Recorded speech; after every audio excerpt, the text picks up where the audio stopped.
She built their empire with her own hands, and they repaid her with cruelty. But when they denied her the right to bury her father, they forgot one thing. Every empire has a foundation, and foundations can be removed. Your father cut ties with this family a long time ago. We have the $3.8 million Apex migration this weekend. If you walk out to cry over a dead man, do not bother coming back. And consider your grandfather's inheritance permanently forfeited. I stared at the glowing screen of my phone. The text was from my Aunt Melissa, the CEO of our family business. I was standing outside a hospital room holding a plastic bag with my dad's watch and house keys inside. She completely bypassed any basic human sympathy. To her, my father dropping dead was just a frustrating schedule conflict. I am Amanda, and I just turned 31. For the last 5 years, I ran my own independent tech firm on paper. But in reality, I was the invisible spine holding up my family's entire corporate empire. Aunt Melissa sat in a corner office on the 40th floor, surrounded by imported marble. My cousin Brandon paraded around with a vice president title, wearing custom suits paid for by company expenses. I wrote the core code. I built the server architecture from scratch. They took the massive salaries and the industry credit. Every time I asked for fair compensation, they weaponized our bloodline. They called my free labor a family duty. My dad was the exact opposite. He was the estranged black sheep. He ran a tiny dust-filled clock repair shop in rural Wisconsin. He spent his days hunched over a wooden workbench, smelling of oil and black coffee. He taught me patience. He taught me that real value takes time to build. What the public did not know about Melissa's flawless empire was that the foundation was completely rotting. I managed the data gateways. The desperate, scrambled wire transfers crossed my screen daily. Melissa lived like royalty, secretly over-leveraging every single company asset to fund her lifestyle. She personally guaranteed a massive loan to cover her tracks. That $3.8 million Apex migration was not a routine upgrade. It was her absolute lifeline. If that migration failed, the bank would trigger a default. They would seize her mansions, her cars, and her precious CEO title. I walked into her glass-walled office later that afternoon, clutching a glossy funeral home brochure. I asked for exactly 4 days off. 4 days to bury my father. Brandon leaned against the mahogany door frame, rolling his eyes. Melissa looked up from her monitor and delivered that vicious ultimatum right to my face. Her cruelty stung. But the frantic twitch in her jaw gave her away. It was not just arrogance. It was the suffocating raw panic of an executive backed into a financial corner. Absolutely terrified that her underpaid niece was about to accidentally pull the plug on her entire fake life.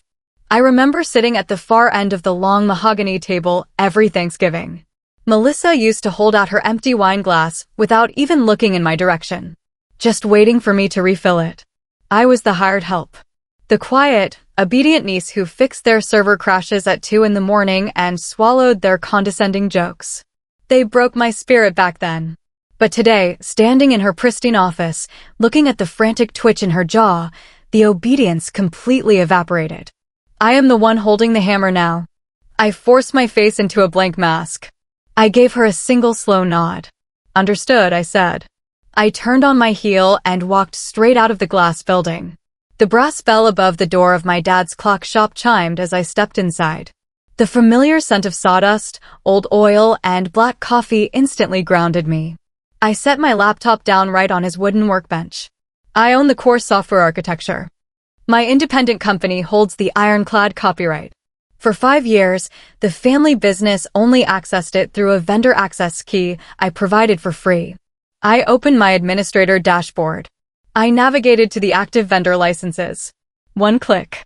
I legally revoked their access for a direct terms of service violation. Then I rerouted their entire client portal. I replaced their sleek million-dollar interface with a stark, hard-coded, undeletable error screen. Service suspended. Legal and license violation by management. Bullies like Melissa project this terrifying aura of absolute power. They scream. They threaten. They make you believe they hold your entire future in their hands. But their empire is a complete mirage. It is built entirely on the invisible, exhausted labor of the exact people they treat like garbage. The second you find your worth and legally withdraw your mind, your hands, and your code, the illusion shatters. They are instantly exposed. Stripped of my unpaid labor, Melissa was just a panicked woman in an expensive suit who did not even know how to reboot her own office router. 10 minutes away, inside that 40-story glass tower, every single monitor simultaneously went pitch black. The $3.8 million Apex migration flatlined. My phone erupted. Not just a single buzz, but a continuous, violent spasm against the wooden workbench. Brandon sent 14 text messages in 2 minutes. Blocks of frantic capitalized letters filled my screen. The servers were down. The Apex client was locked out. The entire system was completely inaccessible. I swiped the notifications away. Then Melissa's name flashed across the screen. I answered on the third ring, put the call on speaker, and set the phone down next to my dad's cold soldering iron. Her voice was shrill, completely stripped of that polished boardroom calm. She demanded I reverse the glitch immediately. She threatened to sue me for corporate sabotage. She promised to bury my independent company in legal fees until I went bankrupt. I let her scream until her breath hitched. The silence hung in the dusty air for 3 agonizing seconds. My consulting rate is $1,000 an hour, I said. My tone was completely deadpan. I just texted you a payment link. Put a $10,000 retainer on the corporate credit card right now or the screens stay black. She choked on her response. Paying that invoice meant explaining an unauthorized emergency vendor expense to the board of directors. It meant admitting she did not own the software running her own company. It would expose her utter lack of operational control. The line went dead. I went back to organizing the tiny screws in my dad's toolbox. An hour passed. Heavy tires suddenly crunched on the gravel driveway outside. Flashing red and blue lights bounced off the shop's dirty windows.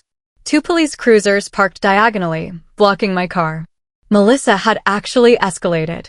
Desperate to hide her financial ruin from the investors, she weaponized the local police. She falsely reported me for cyber terrorism and the theft of corporate property. She sent armed officers to my house right in the middle of my mourning period. She banked on the sheer terror of shiny badges and the threat of handcuffs to break me. She expected a frightened, grieving girl to just hand over the multi-million-dollar code to make the authorities go away. I swung the front door open. 2 uniformed officers stood on my porch, their hands resting cautiously near their utility belts. They demanded immediate access to my hardware, citing a felony report of corporate theft. I reached into the entryway drawer and pulled out a single manila folder. I handed it to the lead officer. It contained the state-certified business registration and the federal copyright patent for the software architecture. The documents were stamped and dated 3 years before I ever logged into the family servers. The officer scanned the pages. He checked the vendor identification against the police report. He closed the folder and handed it right back to me. My phone was still sitting on the console table. Melissa was breathing heavily on speakerphone, just waiting to hear me break down and surrender. The lead officer leaned down toward the microphone. His voice dropped an octave, turning to absolute ice. Ma'am, this is a civil contract dispute. If you use the emergency dispatch again to bypass a vendor payment, I will personally drive to your office and arrest you for filing a false police report and misusing city resources. Do not contact this woman again. He hit the end call button himself. The cruisers backed out of my driveway, taking Melissa's last desperate threat with them. The real trap was already springing shut. I never drafted an email to the board of directors. I made the client do the destroying for me. At exactly 2 p.m., the executives from Apex logged into the portal to initiate their $3.8 million data migration. They hit my hard-coded error screen. They read the words legal and license violation. Panic is highly contagious. The Apex executives immediately dialed the family board of directors. They threatened to pull their entire contract and sue the family empire into the ground for gross negligence. Inside the boardroom, the crisis meeting was brutal. Melissa sat at the head of the long mahogany table. Sweat pulled at her temples. Her hands shook violently as she clicked her mouse, desperately trying to pull up a backup server that simply did not exist. Brandon shrank into his leather chair, staring blankly at his expensive shoes, completely mute. The investors demanded the truth. Cornered by the Apex executives and her own board, Melissa had to look those billionaires in the eyes and confess. She had to admit she never actually owned the core software running the company. She had to admit she lied to the shareholders. She had to admit she lied on the bank loan applications. She had to admit she just triggered a multi-million-dollar breach of contract because she refused to let her niece bury her father. She built her entire identity on being the untouchable matriarch. Now, her makeup was smudged. Her voice was cracking. She was begging for a second chance from men who only cared about the bottom line. The board held an emergency vote right there in the room. They stripped Melissa of her chief executive title, effective immediately. They dissolved Brandon's vice president shares on the spot. Their empire collapsed before dinner. Security escorted Melissa out of the glass lobby that very afternoon. She walked through the revolving doors carrying a single cardboard box. Her custom designer suits and vice president's son could not save her from the millions in personal debt she now faced alone. The board of directors called my cell phone the very next morning. They bypassed the family bloodline completely. Instead, they signed a multi-year, highly lucrative licensing contract straight with my independent company. The Apex deal survived. The family empire, as Melissa knew it, shattered into pieces. Thursday morning was cold and crisp. I stood in the quiet, grassy cemetery in rural Wisconsin. A handful of Dad's old friends gathered around his simple wooden casket.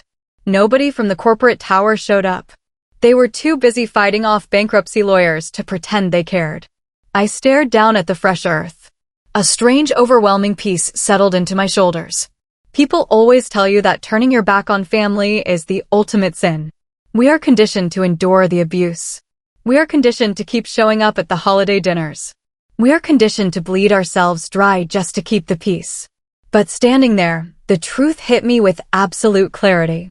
Walking away from Melissa and Brandon was not an act of cruelty. It was the highest form of self-respect. Blind loyalty to a toxic bloodline is just self-betrayal with a polite label.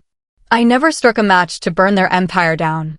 I simply took my hands off the pillars and let the massive weight of their own arrogance crush them. Cutting that cord was the exact moment I finally honored my father's true legacy.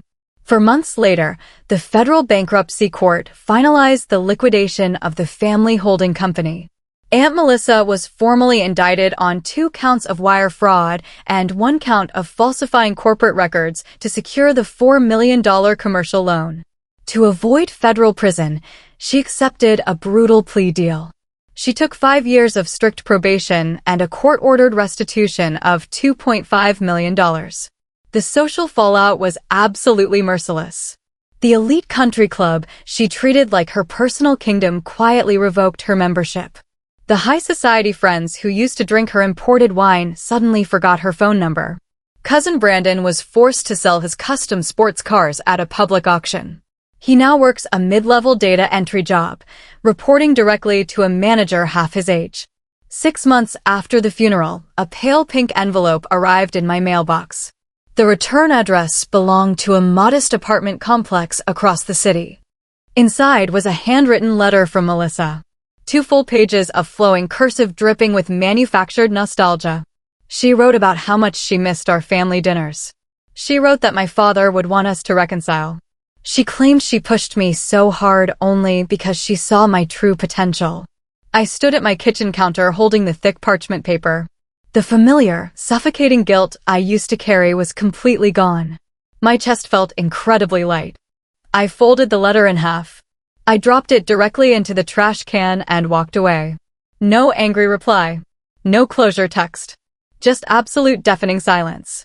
My independent firm expanded rapidly after securing the direct Apex contract.